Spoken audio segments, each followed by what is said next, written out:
Welkom by die Ligpunt Kerk podcast. As Ligpunt gemeente is dit ons begeerte om God te verheerlik deur disippels te wees wat disippels maak en 'n kerk te wees wat kerke plant. Geniet hierdie week se preek.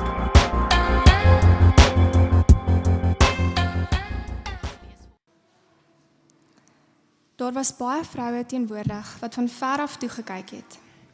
Dit was vroue wat Jesus van Galilea af gevolg het en hom gedien het. Onder hulle was Maria Magdalena, Maria die moeder van Jakobus en Josef en die moeder van die seuns van Zebedeus. Toe dit laat geword het, het 'n ryk man van Arimatea met die naam Josef daar aangekom. Ook hy was 'n disipel van Jesus. Die man het Pilatus genader en die liggaam van Jesus gevra. Toe het Pilatus beveel dat dit gegee word. Josef het die liggaam geneem, dit toegedraai in 'n skoon linne doek en neergelê in die nuwe graf wat hy vir homself in die rots laat uitkap het. Hy het toe 'n groot klip voor die ingang van die graf gerol en weggegaan. Maria Magdalena was daar, ook die ander Maria, en hulle het teenoor die graf bly sit. Die volgende dag, dit is die dag na voorbereidingsdag, het die leierpriesters en die fariseërs by Pilatus byeengekom en gesê: Meneer, ons het onthou dat toe hy nog geleef het, daardie bedrieger gesê: Na 3 dae sal ek weer opgewek word. Beveel dan dat die graf tot op die 3de dag beveilig word, sodat sy disippels hom nie gaan steel en vir die volk sê: Hy is opgewek uit die dood nie. Die laaste dwaling sal erger wees as die eerste. Pilatus het vir hulle gesê: Julle kry 'n wag van soldate, gaan beveilig die graf soos julle goeddink. Hulle het toe gegaan en die graf beveilig deur die klip te verseël en die wagte daar te plaas. Na die Sabbat, teen dagbreek op die eerste dag van die week, het Maria Magdalena en die ander Maria gegaan om na die graf te kyk.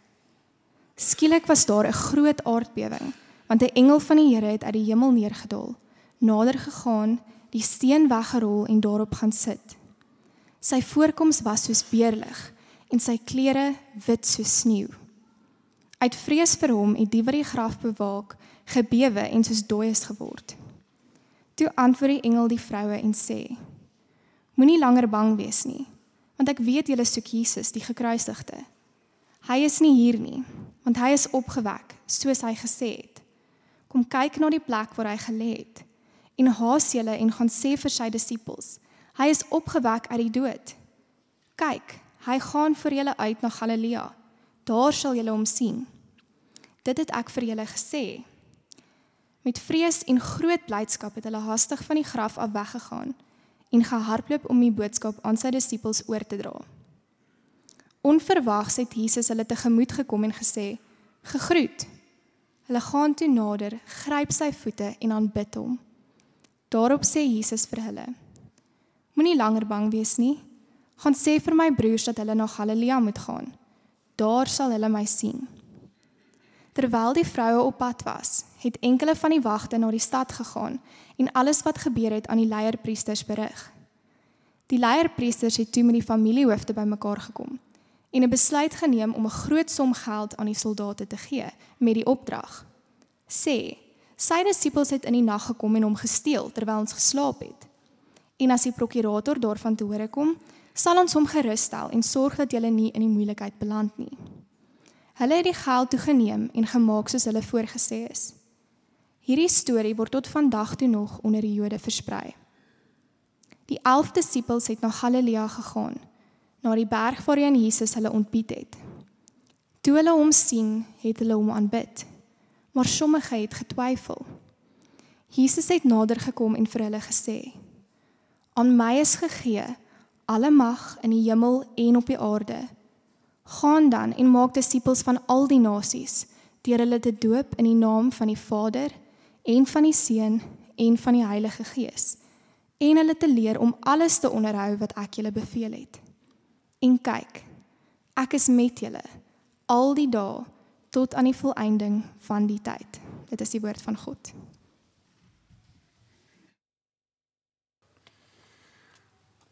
Goeiemôre vriende. Goeiemôre Kobus. Vriende, het is baie goed om julle hier by ons te hê op Opstanding Sondag. Soos wat ons reeds genoem het vandag, dit is so 'n goeie naweek vir ons om saam te wees. Ek besef dat, kyk jy, as jy in Pretoria is, in 'n kerk soos ons, en as die helfte van die gemeente weg op die belangrikste naweek van die jaar, wat hierdie naweek is, want almal is maak die meeste van die lang naweek. Maar ek besef vir dieselfde rede mag hier 'n paar gaste hier wees. Dalk is jy's in die dorp om by vriende of familie te kom kuier, en soos jy vandag die eerste keer hier by ons is, baie welkom aan jou. Jy het 'n goeie Sondag gekies. Jesus het opgestaan. En ons gaan vandag saam daaroor dink. So vriende, ek wil vir ons bid. Daar was reeds gebid, maar ons wil vra dat die Here met ons sal ontmoet. Dis 'n lang gedeelte.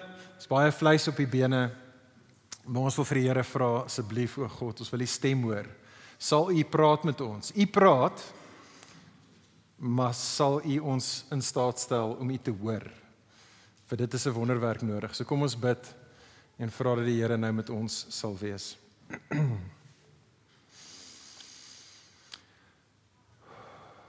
Ja, Vader, ons wil stil raak vir 'n oomblik. Ek wil stil raak vir 'n oomblik. Here, ek besef dat selfs party van ons mag juis hierdie Sondag hier wees, soos wat ons dalk op Goeie Vrydag in die kerk was, Here, want dis wat ons doen. Ons is daar op Goeie Vrydag en op Opstanding Sondag.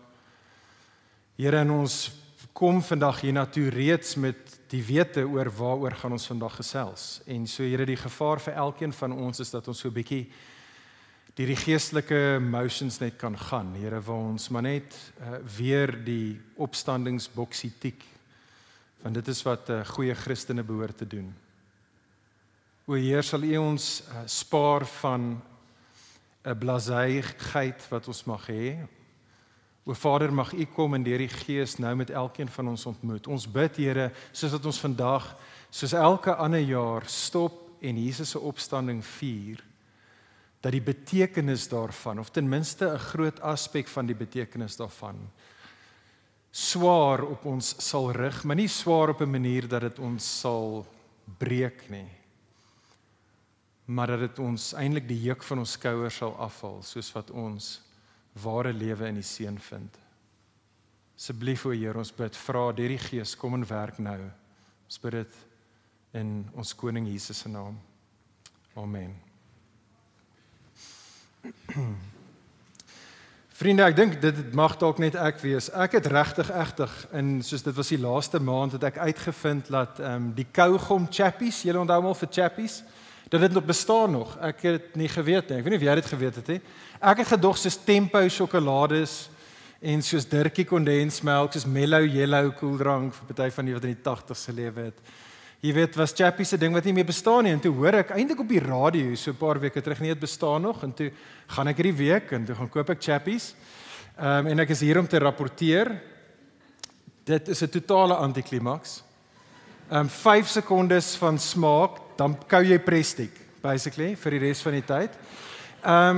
Maar die goeie nuus is dat in die binnekant van chappies, soos wat ek kon onthou van as 'n kind, het hulle nog steeds daai brokkies baie interessante inligting as jy dit oopmaak. En so dis nog steeds die moeite werd om 'n paar sent op dit te spandeer. Hierdie is regtig, ek het 'n foto geneem om dit met julle te deel. Hierdie is die brokkies inligting in my chappie papier gewees. Did you know the only street in the world to house 2 Nobel Prize winners is in Soweto? Het jy dit geweet? Ek het nie geweet nie. Dis baie interessante inligting. Hier is 'n ander ene wat my ook gekiel het. Did you know a scorpion can die from just a drop of alcohol? Ek het dit nie geweet nie. Wonderlike, interessante inligting. Die ding is, ek dink ons hou van hierdie tipe van chappy tipe van inligting, vriende, in die lewe. Waarhede wat aan die een kant is dit fascinerend, maar die lekker ander ding van hierdie inligting, alhoewel dit fascinerend is, dit is nie indringend nie. Dit is inligting wat ons prikkel, maar wat ons nie pla nie. Dit is inligting wat baie oulik is, maar wat ons nooit ongemaklik los nie. Dit roep ons nie regtig tot iets nie. Great, okay, 'n skorpioen gaan dood as jy alkoholdruppel op laat val. Interessante inligting, maar eintlik vir my lewe verder so klein bietjie irrelevant. En vriende, ek begin hiermee want ek dink dit is so baie mense in hierdie wêreld, baie selfs kultuurchristene oor die opstanding van Jesus dink. Ek dink dit is ons die opstanding van Jesus baie kere benader as informasie. Dis in die kategorie van doktrine, dis in die kategorie van leerstellinge, van teologie, maar dit is abstrakte waarhede. Ja, dit is belangrik vir ons om kennis te neem daarvan. Jy wil selfs dalk daaroor argumenteer of debatteer. Jy wil dit dalk self studeer, maar op die einde van die dag interessant, maar vir jou en my lewe elke dag so klein bietjie irrelevant. Dit is nie inligting wat indringend is nie, dis nie inligting, die opstanding van Jesus, nie inligting wat regtig voel ons altyd, ons hoef te verontrief nie, dit roep ons nie regtig tot 'n reaksie nie. En dit is wat ek wil hê ons vanoggend oor met saam gesels, vriende. Wat behoort ek en jy te maak met die opstanding van Jesus? Hoe behoort ons op die opstanding van Jesus te reageer? Waartoe roep die opstanding van Jesus vir jou en vir my en vir elke liewe persoon op hierdie aarde? Dit is wat ons vandag oor wil saam nadink. Vriende, soos ons genoem het reeds vanoggend, ons maak vandag klaar met ons, ek weet nie hoeveel, baie lang weke reeks wat ons gekyk het na Matteus 26 tot Matteus 28 toe nie. Ons maak vandag klaar, maar ek dink soos wat Matteus vandag hier in ons laaste gedeelte in Matteus nou die vliegtuig gaan land, ek dink ons kan so klein bietjie die spesifieke mespunt van sy vliegtuig mis. As ons nie baie duidelik is oor, maar wat is die vliegtuig wat hy in die heel eerste plek laat opstyg het en wat hy nog die heel pad deur die evangelies laat vlieg het nie? Want as ons dit mis, dink ek kan ons half mis wat is die spesifieke burden wat Matteus het, soos wat hy die opstandingsstorie vandag vertel. So 'n vinnige recap van die hele evangelie van Matteus. Vriende, die evangelie van Matteus gaan uiteindelik oor die identiteit van Jesus. Wie is Jesus? En ek en jy hoef nie dit baie slim te wees om dit uit te vind. Hy sê dit vir ons in die heel eerste vers. Kyk weer saam met my op die skerm. Hierdie is die eerste lyntjie. Hy sê hierdie is waar die evangelie gaan. Hy sê dat hierdie evangelie gaan oor die man Jesus. Hierdie evangelie gaan oor die man Jesus en hier is die aankondiging, hy is die Christus. Christus beteken hy is die lang beloofde koning oor God se koninkryk. Hierdie Jesus wat die koning is, begin Matteus se evangelie mee. Dis nou wat die hele evangelie oor gaan, dat hy is die seun van Dawid. Met ander woorde, hy is die een wat die profete beloof het, die seun van Dawid sal wees wat vir alle ewigheid op God se troon, op sy troon gaan heers oor God se koninkryk. En hierdie Jesus is die seun van Abraham. Met ander woorde, hy is die een waarin al die beloftes wat God gemaak het vir Abraham en vir Abraham se nageslag, al daai beloftes gaan in hierdie Jesus tot vervulling, tot realisering kom. Dis die punt van die hele evangelie. Maar dan is daar 'n ander titel, wat amper soos die oorkoepelende, opsommende titel is, wat al hierdie verskillende beskrywings van Jesus saamvat, wat Matteus se gunsteling titel is, en dit is die titel dat Jesus is die seun van God. En die seun van God is eintlik die oorkoepelende, opsommende titel om saam te vat vir hierdie Jesus is. En so, by Jesus se doop, Matteus 3, stem uit die hemel by Jesus se doop sê, hierdie is my geliefde seun.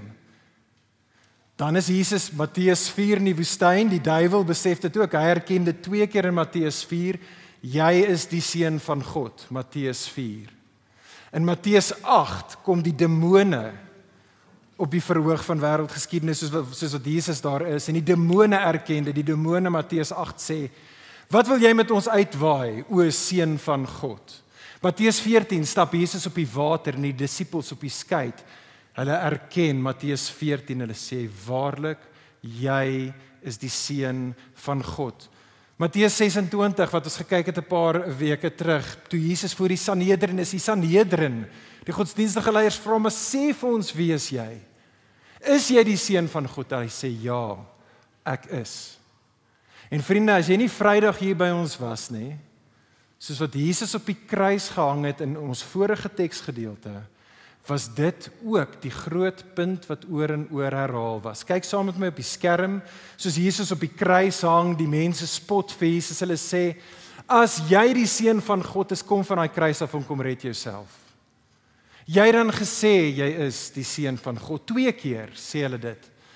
En toe laasweek, of nie laasweek nie, Vrydag, was dit die laaste versie voor ons gedeelte, die Romeinse soldaat, soos wat Jesus sy laaste asem uitblaas, soos wat Jesus sterf, sodat ek en jy het kan verstaan, hier was die groot klimaks tot en met vandag se gedeelte. Matteus 26, vers 54, die Romeinse soldaat sê, ja, werklik, hy was werklik die seun van God. Vriende, hoor asseblief mooi, dit is die burden wat Matteus het, soos wat ons by ons gedeelte kom. Sy hele evangelie wil jou en my oortuig dat Jesus is die seun van God, met ander woorde, hy is God se persoonlike, gekose, geliefde koning. En dit is nie net Jesus se lewe wat dit ons duidelik maak dat hy is die seun van God nie, dit is nie net Jesus se dood wat vir ons wys dat hy is die seun van God nie. Dit is ook Jesus se opstanding, wat aan jou en my kommunikeer, hy is die seun van God. Die vraag is, hoe gaan ons op daardie Jesus, wat aangekondig word as die seun van God, die ewige koning, hoe gaan ons op hom reageer? Dis die vraag vir jou en vir my, soos wat ons by ons gedeelte kom. 3 bewegings in daai storie, is 'n lang storie. Ons doen die hele gedeelte saam, is een gedeelte, want ek dink eintlik moet al hierdie gedeeltes saam gesien word as een groot narratief. Wat ek wil hê is moet sien, hou asseblief jou Bybel byderhand of jou teksgedeelte daar byderhand. Maar in hierdie narratief is daar eintlik 3 bewegings in die storie. Wat in elkeen van die 3 bewegings is daar 2 groepe mense wat in elkeen van hierdie blokke of in hierdie bewegings op kontrasterende maniere gaan reageer op die persoon van Jesus, spesifiek op sy opstanding. Ek wil hê ons moet dit sien en ons moet saam vir onsself afvra, maar hoe gaan ek en jy reageer op die realiteit van Jesus en sy opstanding? So, eerste opskrif vir vandag, kyk saam met my, vriende, daarna Matteus 27 vers 55 tot 66. Die besorgdheid. Die besorgdheid. Ek wil hê ons moet saam nadink oor dit. So hier is die eerste kontras. Op hierdie stadium het Jesus nog nie opgestaan nie. Jesus is nog in die graf, maar hier is 2 kontrasterende reaksies op Jesus in die graf. So kyk saam met my in jou teks, vers 55 tot 61. Matteus verwys hier na 'n groep vroue wat teenwoordig was daar met Jesus in sy laaste ure. Hierdie vroue sê hy was teenwoordig selfs daar by Jesus se dood. Baie belangrik, en dit is so behulpsaam vir ons, net om hier jouself so te knyp. Matteus wil hê, ek en jy moet sommer dadelik verstaan, wat beteken dit om werklik 'n disipel van Jesus te wees. Sien jy dit daar? Hy sê dit in vers 55, dat hierdie is vrouens wat Jesus gevolg het, en wat Jesus gedien het. Dis wat 'n disipel van Jesus is. En wat Matteus wil hê, ons moet verstaan, is dat hulle nie net vir Jesus gevolg en gedien in sy lewe, en tot die oomblik van sy dood nie, maar selfs nou dat hy dood is, hulle volg en hulle dien hom steeds. Maar voordat hy dan aangaan om oor hulle te praat, vertel hy ons van 'n ander disipel. Ons toneel hier beskryf hier die man as 'n ander disipel van Jesus. En dit is hierdie ryk man van Arimatea, sy naam is Josef. Die ander evangelies vertel vir ons dat hierdie Josef was deel van die Sanhedrin. So hy was daar in Matteus 26 deel van die godsdienstige leiers. Hy was een van die godsdienstige leiers wat Jesus ondervra het. Maar hierdie man was eintlik op daardie stadium nog, kom ons sê dit maar 'n geheime disipel. Maar nou kom hy uit die closet uit. Hy sê, hoorie, ek is 'n ware disipel van Jesus. Hy gaan, want hy het 'n backstage pass, hy kan by Pilatus uitkom, so Josef gaan na Pilatus toe. Hy vra vir Pilatus, kan ek Jesus se liggaam kry? Pilatus sê ja, sure, hy vat Jesus se liggaam, hy draai Jesus se liggaam toe in skoon linnedoeke, wat sê die ouens vir ons, dit sou baie moeite gevat het, dit sou baie koste gehad het, en hy gaan lê, sê die teks vir ons, hy gaan lê vir Jesus neer in die nuwe graf wat hy vir homself in die rots laat uitkappe. Dit klink amper, en baie ouens dink, hierdie mag dalk selfs Josef sy eie graf gewees. Die ryk ouens het nie sommer net, jy weet, in die grond 'n graf gehad nie. Hulle kon 'n smart rots soos 'n klip gehad het en hom uitgekap het, en dit lyk asof dit dalk selfs Josef sy eie graf kon gewees is, maar hy gaan tot 'n groot koste vir homself, groot moeite, en dit is waar hy Jesus dan gaan begrawe.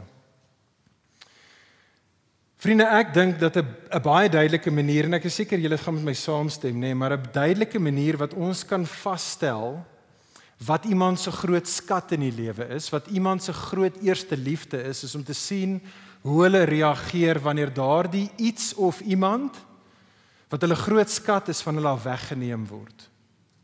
Hoe hulle reageer wanneer hulle groot skat weggeneem word, baie kere wys vir ons werklik eintlik waar jou groot liefde gelê het. En dit is wat hierdie eerste toneel hier in ons kommunikeer. Al twee hierdie groepe disippels hier is eintlik onwaarskynlike disippels, dis die vroue en dit is die ou van die Sanhedrin. Hulle is onwaarskynlike disippels, maar vriende, hulle is ware disippels. Hulle het geglo en gehoop dat Jesus is die Christus. Hulle het al hulle chips gesit op Jesus en gedink, ja, hy is die koning, maar nou het hy gesterf. Hierdie Jesus het aan hulle beloof, hy sal hulle nooit verlaat nie, en nou is hy dood. Van hulle perspektief af, op hierdie stadium in die narratief, is daar niks meer wat Jesus vir hulle kan doen nie. Baie van die ander disippels het weggeval, daar is niks wat hulle mee eintlik uit die disippelskap deel uit kan kry nie, maar steeds is hy hulle eerste liefde. Hulle volg hom nog steeds, hulle dien hom nog steeds, selfs in sy dood. En vriende, vir my spreek hierdie spieël van hierdie toneel my eintlik aan. Dit is soos 'n spieël waarin ek staan en ek vra myself af, vriendin, soos wat jy jouself ook moet afvra. Is dit ek en jy? Wanneer Jesus in daai seisoene as dit ware vir ons afwesig is, wanneer dit lyk vir jou en vir my asof ons niks regtig uit hierdie hele volg en dien van Jesus, hele disippelskap storie uit, as ons enigiets uit die deel uitkry nie, as dit net lyk asof hy dood is, waar is ons? Is ons daar? Is ons daar nog steeds besig om hom te volg, besig om hom te dien? Of is ons soos baie van die ander disippels wat nie eers in die toneel is nie? Hulle het al op hierdie stadium lyk dit so semi-aanbeweeg. Maar dan, nog steeds in die eerste gedeelte, is daar 'n tweede groep in hierdie eerste beweging. Vriende, kyk saam met my na vers 62 tot 66. Matteus vertel vir ons dat die volgende dag het die leierpriesters en die fariseërs by Pilatus byeengekom. En hierdie is 'n unieke alliansie wat ons wat nie Jode is nie, dalk nie heeltemal ten volle waardeer nie. Want jy sien, die leierpriesters en die fariseërs was al twee groepe was Jode, maar hulle het nie van mekaar gehou nie. Hulle was in 'n power struggle eintlik gewees. Hulle het verskillende teologiese en verskillende politieke oortuigings gehad. Hulle was nie pelle nie. En verseker het hulle nie van die Romeinse owerhede gehou nie, maar hier kom hierdie drie groepe bymekaar en vorm as dit ware 'n unieke alliansie, want jy sien, hulle het 'n gemeene deler, hulle het 'n gemeenskaplike vyand, en sy naam is Jesus. Maar ons vind hier dat hierdie godsdienstige leiers en die fariseërs is eintlik maar angstig, nee, kom jy dit agter, hulle is benoud. Jesus is dood, maar hulle is nog steeds benoud. Hulle noem vir Jesus die bedrieër, vers 63, maar hulle is die wat bedrieg. Dis die ironie hierso.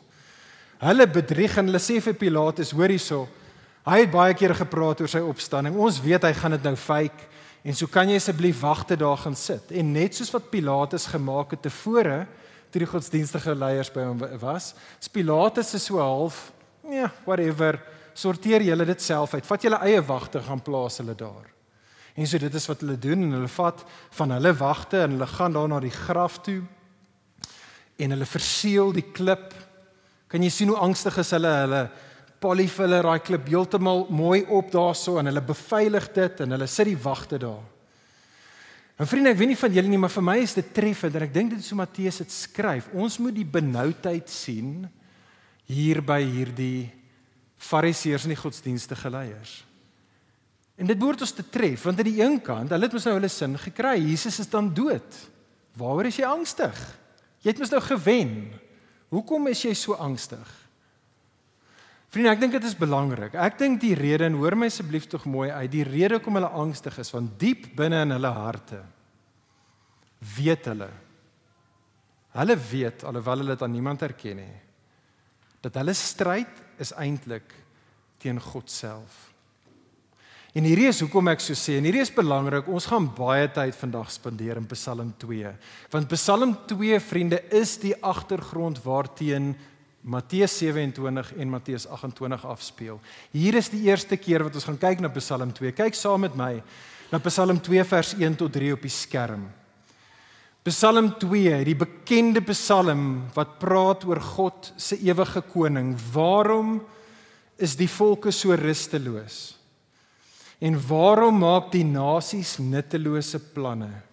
Die konings van die aarde neem stelling in, en al die heerders van die aarde, hulle span saam teen die Here en teen sy gesalfde. En hulle sê, kom ons breek hulle boeie stukkend, kom ons gooi hulle bande van ons af. Vriende, daai woordjie daarso, span saam, is presies die woordjie wat in ons teksgedeelte hier is, wat verpraat oor die fariseërs en hoe die godsdienstige leiers en hoe Pilatus bymekaar kom. Dis presies dieselfde woordjie wat presies later in ons teksgedeelte 'n tweede keer in Matteus 28 vers 12 presies dieselfde woordjie weer gaan herhaal word. Hulle kom saam om te collude, dis 'n lekker Engelse woord, soos wat hulle saamkom en saamspan. En vriende, hoor asseblief tog mooi, die rede hoekom hulle dit doen, die rede hoekom hulle Jesus wou doodmaak, die rede hoekom hulle hom verwerp, selfs in die naam van God, is eintlik presies. Hulle wil nie hê Jesus moet koning wees nie. Hulle stel nie belang in God se heerskappy nie. Hulle wil konings van hulle eie koninkrykies wees. Dit is wat hier afspeel. En o, vriendin, ons het nodig om duidelik te wees hieroor ook vir onsself. Vriende, reg deur die Bybel, Ou en Nuwe Testament, is hierdie die fundamentele diagnose wat die Bybel sê waar is van ons as die mens in en van onsself. Is dat selfs en juis op 'n dag soos vandag, waar ons hier is op die opstanding te vier. Vriende, ons lewe in 'n wêreld waar soveel mense sal sê, ja, ek weet nie heeltemal of ek wetenskaplik of filosofies of intellektueel kan glo in die idee van 'n opstanding nie. Nou, daar's gesprekke en daar's ouens, jy kan hulle gaan YouTube wat vir jou kan die antwoorde gee op al die filosofiese wetenskaplike redes hoekom jy werklik kan glo dat Jesus het uit die dood uit opgestaan, maar wat die Bybel stel nie belang om daai met ons te doen nie. Die Bybel sê wat hierdie is die fundamentele rede hoekom ons Jesus liewerste in die graf wil hou. Die rede is want elkeen van ons, soos die Fariseërs, soos Adam van ouds, wil eintlik die baas van die plaas self wees. 'n Jesus in die graf is 'n Jesus wie jy kan aflag. 'n Jesus wat opgestaan het, is 'n Jesus vir wie ek moet luister. Dis 'n Jesus wat God se koning is en voor wie ek moet buig. Vriende, dit is die groot vraag, nie die vraag vir hulle nie, maar vir ons. En die vraag is, hoekom is dit lewensbelangrik dat ons agslaan op hierdie Jesus? Wel, dit is die tweede beweging in die storie. Kyk saam met my daar, ons is nou in Matteus 28 vers 1 tot 10. Matteus 28 vers 1 tot 10, die bevestiging. Matteus vertel ons nou dat na die Sabbat, kyk, sien dit raak saam met my, op die eerste dag van die week, hierdie twee Marias weer na die graf toe gegaan, en toe gebeur presies dit wat Jesus reg deur die evangelie gesê het gaan gebeur, wat Jesus voorspel het, en dit wat die Fariseërs gevrees het, gebeur toe. Jesus gaan opstaan. Maar die hele prent hier, vriende, gebruik hierdie Ou Testament amper apokaliptiese beeldspraak en taal, en die hele gebeurtenis is daar, om vir jou en vir my te laat verstaan dat dit is werklik 'n bonatuurlike ingryping van God self. Het jy dit daar raak gelees in die teksgedeelte, daar's 'n groot aardbewing. Wanneer ook al daar in die Bybel 'n groot aardbewing is God besig om sy hand in te steek en iets in hierdie wêreld te doen. Daar's 'n engel sê die teks wat uit die hemel uit neerdal.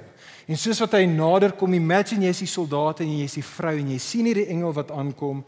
Hy kom en hy rol die steen weg en nogals random vir my, hy gaan sit op die steen. Dis soos kyk wat ek kan doen en nou gaan ek piknik hou.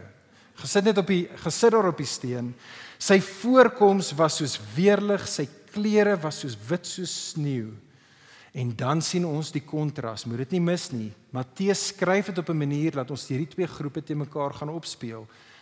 Al twee hierdie groepe, die soldate of die wagte en die vroue, vrees soos wat hulle die engele sien, maar daar's 'n kontras. Dis 'n verskillende tipe van vrees wat hier afspeel. Sien jy daarso, ons word vertel, vers 4, dat hierdie wagte vrees en hulle het soos dooies geword. Jesus was die een wat dood is, maar nou is hulle die ouens wat soos dooies word. Maar vir die vroue sê die engel, moenie langer bang wees nie, want hy is opgewek. Stop by daai woordjie opgewek. Want dis 'n belangrike woord, dis 'n woord wat ek dink ons mis daar. Die teks kon gesê het, soos by die Nuwe Testament baie ander plekke sê, Jesus het opgestaan. Die teks sê dit nie. Die teks sê 'n paar keer hier, Jesus is opgewek. Vriende, dis belangrik en hoor asseblief tog mooi. Dis belangrik en as jy dit begryp, dan val die helfte van ons, maar kan ons regtig glo, ons kan glo in 'n God, maar ons sukkel om te glo in die opstanding. As jy hierdie verstaan, dan hoef ons nie meer te wonder nie. Die opstanding moes gebeur. Daar's geen ander manier nie. As jy nie opstanding wil hê nie, moet jy God en die hele Bybel in die asblik gooi. Die opstanding gaan saam met die hele storie van die Bybel. Vriende, hoor mooi. Die opstanding is Jesus se beloning vir sy getroue seunskap. Dit is die punt van die opstanding. Dit is die beloning dat vir hom as die getroue seun. Onthou dat die Bybel beskryf Adam as die oorspronklike seun van God, maar hy was 'n ontroue seun in die tuin. Wat het gebeur? Die dood het hom oorval. Vriende, dit is wat gebeur met ons almal. As ons soos Adam ons rug draai op die bron van lewe, hoe dan anderste as dood? Adam was die ontroue seun en vir sy ontrouheid was sy loon die dood. Die hele Ou Testament beskryf dan Abraham se nageslag, onthou Matteus 1, as die seun van God. Israel word genoem God se seun, Eksodus 4. Net so word Dawid se nageslag, Dawid se seun, 2 Samuel 7 word genoem die seun. En net soos met Adam, het God beloof dat ontrouheid sal lei tot die dood en getrouheid sal lei tot ware, ewige lewe. Vriende, dit is wat hier gebeur. Dit is hoekom Jesus uit die dood uit opstaan. Jesus wat uit die dood uit opstaan, is die aankondiging. Hier is God se ware getroue seun en sy beloning is die ewige lewe. Julle weet op en ek is seker party mense selfs hier op jou vellies of jou skoene of jou handsak mag dit self. Jy weet mos op jou leer het ons daai stempel baie kere wat sê genuine leather. En as jy daai ding sien dan weet jy okay, hierdie ding kom nie eers uit China uit nie. Hierdie is soos 'n regte egte leer. Nou vriende, dit is hoe ek en jy oor die opstanding moet dink. Die opstanding is die stempel. Die opstanding is die stempel op Jesus se identiteit en sy lewe wat sê hierdie is die ware seun van God, die een wat God opwek, die een vir wie God lewe gee. Kyk weer saam met my na Psalm 2. Dit was wat Psalm 2 gesê het, vriende. Kyk, Psalm 2, ek self, sê God, het my koning gesalf op Sion, op my heilige berg. Ek wonder of 'n heilige berg Golgotha is maar net ek wat so 'n bietjie speel daarmee. Maar ek wil die vaste besluit bekend maak, sê God. Ekskuus tog, nou praat die koning self. Ek wil die vaste besluit bekend maak. Die Here het vir my gesê, jy is my seun. Vandag het ek jou verwek. Vriende, dis presies wat Paulus in die begin van sy evangelie sê wanneer hy aan ons aankondig dat Jesus is die seun van God. Jesus is die een wat na die gees van heiligheid op grond van sy opstanding uit die dood kragtig aangedui is as die seun van God. En so vriende, hoor asseblief tog mooi, dit is wat ons vandag hier vier. Dit is wat vandag fundamenteel aankondig. As ons vandag hier so saam is en ons sê, Jesus het opgestaan, dan sê ons vir mekaar, Jesus het regtig 'n lyf gehad soos ek en jy, en hy het uit die dood uit opgestaan. Maar ons sê soveel meer as dit. Ons sê, Jesus het opgestaan, en wat dit kommunikeer, is dat hy is die koning, beloof deur God, die enige getroue mens wat ooit gelewe het, die God-man self wat vir ewig sal regeer oor hierdie wêreld. En die vraag vir jou en vir my is, wat maak ons vriende met die opgestane, die opgewekte Jesus? Ek stel belang dat jy moet glo dat hierdie Jesus het opgestaan uit die dood. Maar ek stel meer belang dat jy nie net glo het opgestaan uit die dood nie, maar dat jy hom erken in woord en in daad as jou koning. En dit maak saak. Vriende, ons het hierdie reeks getitel Die Kruispad. Dis nie die kruis wat jou en my by 'n kruispad bring nie. Dit is die opstanding van Jesus wat jou en my by die kruispad bring. Kyk weer saam met my na Psalm 2. Ek gaan dit net vir ons lees. Dit is die uitnodiging vir daardie konings wat heeltyd God se ware koning verwerp. Of dit nou groot konings daar buite is, of konings, ek en jy, wat ons eie koninkrykies bou. Die uitnodiging van Psalm 2, daarom konings, wees tog verstandig, wees tog gewaarsku, o regters van die aarde, dien die Here met ontzag en juig hom toe met vrees, met bewing. Soen die seun, sodat hy nie toornig word en julle op die pad omkom nie, want sy toorn vlam maklik op. Maar gelukkig is almal wat by hom skuiling vind. Vriende, dit is die taal, dit is die beeld wat ons van die vrouens het daar, is presies dieselfde taal. Daar is 'n vrees, daar is 'n heilige ontzag. Nou die realiteit van Jesus het regtig uit die dood uit opgestaan, en wanneer hulle voor Jesus kom, is daar nog steeds daai vrees. Hulle val en aanbidding voor hom neer, soos Psalm 2 sê, hulle soen sy voete. Daai is 'n prentjie van die uitnodiging vir elkeen van ons. Vriende, dit is die enigste gepaste en wyse manier om jou lewe in te rig in die lig van Jesus se opstanding. En soos die psalm sê, vir jou en vir my, o vriende, wees gewaarsku. Dis wat die psalm sê. Die psalm sê vir ons, wees gewaarsku. So kom ons wees gewaarsku. Mag nie een van ons eendag sê, ek het nie geweet Jesus is regtig die koning wat die baas oor my lewe behoort te gewees het nie. Niemand van ons kan dit sê nie, want Jesus het opgestaan. Wees gewaarsku, die koning is bekend gemaak. Maar vriende, moenie net gewaarsku wees nie, wees, soos die psalm sê, verstandig. Wees verstandig, want ons kom nie na hierdie Jesus toe en nou buig ons maar die knie, want ag, jy sê, ek moet nou, dit is nie soos wat baie ouens doen met aardse konings, ek moet nou maar seker vir hierdie ou luister, nê? Wees wys, sê Psalm 2, jy wil na hierdie koning toe kom. Het jy gesien daar daai laaste vers in Psalm 2? Gelukkig is almal wat by hom skuiling vind. Jesus is die goeie koning.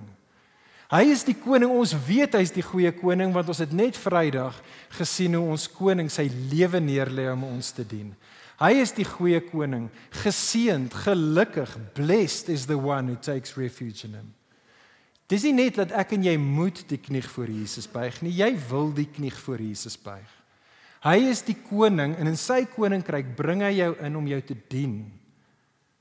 En dan moenie net gewaarsku wees nie, wees nie net wys en kom in geloof en bekering na hierdie Jesus toe nie, maar dan laastens, wees dan deel. Wees deel. Wees deel van wat hierdie koning doen. Dis die laaste gedeelte wat ons baie vinnig na gaan kyk. die bevel. Vriende, dit is hoe hierdie gedeelte eindig. En ek dink ons is almal baie vertroud met daai laaste paar versies, maar ek dink ons lees nie altyd daai versies saam met die gedeelte voor dit, saam met wat dit eintlik gelees behoort te word nie. Want jy sien in hierdie laaste beweging blok, vriende, Matteus 28 vers 11 tot 20, gee Matteus weer vir ons twee kontrasterende reaksies, maar nou spesifiek op die opstanding van Jesus. Daar's twee maniere wat jy deur die lewe kan gaan in die lig van die realiteit wat jy in jou hart weet eintlik dat Jesus het opgestaan. Hier is wat die eerste ouens doen, vers 11 tot 15, party van die wagte, sê Matteus van ons, het toe gegaan na die leierpriesters toe. Hulle vertel toe vir die leierpriesters, hoorie, ons het 'n engel gesien, daar was 'n leeggraf, Jesus het opgestaan. En wat Matteus ons vertel is dadelik, wat doen hierdie godsdienstige leiers? Hulle kom weer bymekaar, selfe woord as tevore, selfe woord as Psalm 2, hulle collude, hulle conspire wie Jesus saam, en dan het behoort jy te herinner aan wat hulle ook gedoen het met Judas, kan jy onthou met Judas? Nou doen hulle dieselfde, soos met Judas, nou met die wagte. Hulle sê, ons gaan vir julle baie geld gee as julle net saam speel met ons.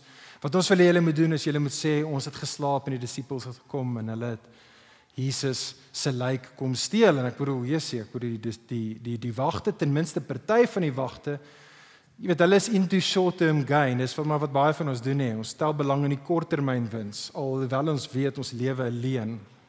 En so hulle doen dit, en hulle gaan dan einde van hierdie gedeelte vers 15, en hulle gaan soos goeie evangeliste, en hulle gaan verkondig, sê Matteus, 'n storie wat tot en met sy dag daar was. Ja, Jesus het nie regtig uit die dood uit opgestaan nie. Jesus se disippels het sy liggaam gesteel. Maar dis nie hoe die evangelie eindig nie.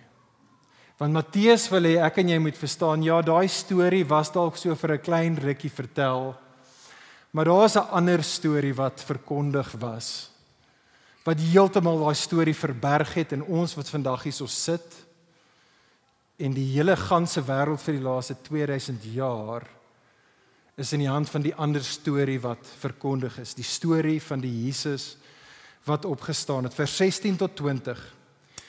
Die vroue sê vir die disippels, gaan na Galilea toe, en daar gaan hulle, sien jy saam met my in die teksgedeelte, hulle gaan na 'n berg toe, net soos wat Israel na Sinai toe gegaan het, waar God aan hulle 'n opdrag gegee het, in Eksodus 19, en toe hulle God ontmoet op die berg, het hulle hom aanbid, en daar was 'n heilige huiwering, net so het ons dieselfde ding hier. Die disippels is nou saam met Jesus op 'n berg, hy gaan nou vir hulle opdrag gee, hulle aanbid hom, daar is heilige huiwering wat hulle het, en dan kom die groot opdrag, nadat Jesus sê, aan my is gegee alle mag in die hemel, en alle mag op die aarde, ek is die koning, ek is die ewige koning. Is daar net een opdrag hier. Jesus sê, gaan en maak disippels van al die nasies. Vriende, vir 'n laaste keer kyk saam met my na Psalm 2 vers 8. Dis die een versie wat ons nog nie regtig na gekyk het nie. God sê vir sy koning, vir sy seun, vra dit van my, en ek sal volke gee aan jou as jou erfdeel. Ek sal nasies aan jou gee. Dis presies dieselfde woord, as jou erfdeel.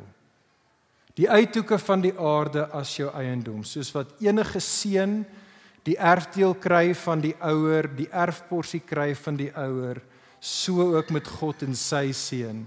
Jesus se opstanding wys, hy is die seun, hy gaan 'n erfenis kry. Wat is die erfenis? Die nasies. Dis jy. Dis ek. Dis jou kinders. Dis jou familie.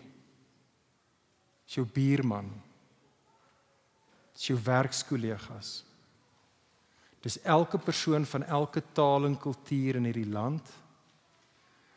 Alle mense oor die wêreld, maak nie saak watter godsdiens hulle is nie. Alle mense wat nog ooit geleef het.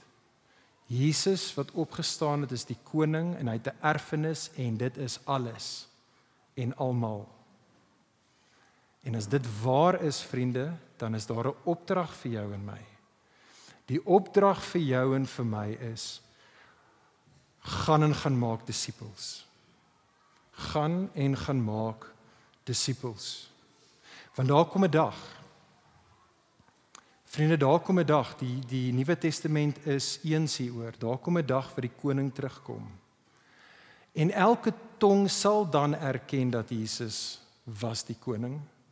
Elke knie sal op daardie dag buig en hom moet erken as koning. Maar ek en jy weet dit nou. En ek en jy sien 'n wêreld wat op pad is na 'n aaklige dag, wanneer hulle gaan uitvind dat hulle was die rebelle wat probeer 'n staatsgreep teen die ware koning probeer uitoefen het. En so ek en jy word geroep, dis die opdrag, gaan en maak disippels, gaan. En dit is wat Jesus dan ons sê, gaan en gaan verkondig die evangelie. Jesus is die koning wat gesterf het om sy mense te dien, wat opgestaan het as die bewys dat hy die koning is. Gaan en verkondig dit. Doop mense dan, met ander woorde, roep mense om hulle lewens dan te vereenselwig, om hulle lewens te verloor. Dis wat die doop aan ons dramatiseer. Iemand wat hulle lewe verloor in Jesus. Gaan, en moenie net vir mense gaan vertel van Jesus, jy gaan roep hulle tot geloof en bekering om hulle lewens te verloor in hierdie Jesus. En daai mense wat jy dan disippels gemaak het, wat nou gedoop is in hom, gaan dan en gaan leer hulle om nou Jesus te vergestalt. Om alles te doen wat Jesus gesê het, in steede hierdie opdrag, en dit is om te gaan en verder disippels te gaan maak. Vriende, dit is die opskrif oor jou en my lewe. Nee, party van ons werk vir 'n kerk, en ander van ons werk ook by 'n skool, en ander werk vir 'n besigheidsfirma, en party van ons werk dalk nie, ek weet nie. Maar hierdie is die opskrif oor ons almal se lewens. Gaan en maak disippels. Gaan en maak disippels. Ons vriende baie kere wonder, wat is God se wil vir my lewe? Wel, hier is dit. Maak disippels. Gaan hier uit vandag en môre as jy werk toe gaan en by jou huis en tussen jou vriende en alles wat jy doen en dink en sê en bou en buig dit om die realiteit van die koning wat opgestaan het. Vertel vir ander van daai koning. Help hulle om hom te erken as koning en roep hulle om ook goeie getroue gesande van hom te wees. Vriende, ons word geroep om te lewe in die lig van die opstanding. En ek sluit hiermee af. Vriende, die opstanding van Jesus is nie inligting wat ek en jy ooit in 'n chappie papier gaan kry nie. Want dit dring ons, dit roep ons tot aksie. Vir party van ons wat vandag hier so sit, roep Jesus se opstanding jou dalk opnuut vandag en dalk het jy dit nog nie gedoen nie. Dit roep jou vandag hier. Jesus sê vir jou, erken my as die koning. Erken my as die koning. En vir ander van ons wat hier so is en wat Jesus reeds erken het as die koning, roep dit vir ons om nou ons lewens te spandeer om ander te help om Jesus te erken as die koning. Dit is die doel van die oefening van ons lewens. Want Jesus het opgestaan en hy regeer as God se seun, ons koning. Kom ek bid vir ons. Vir meer inligting oor Ligpunt Kerk, besoek gerus ons webwerf op www.ligpunt.com of kontak ons gerus by info@ligpunt.com.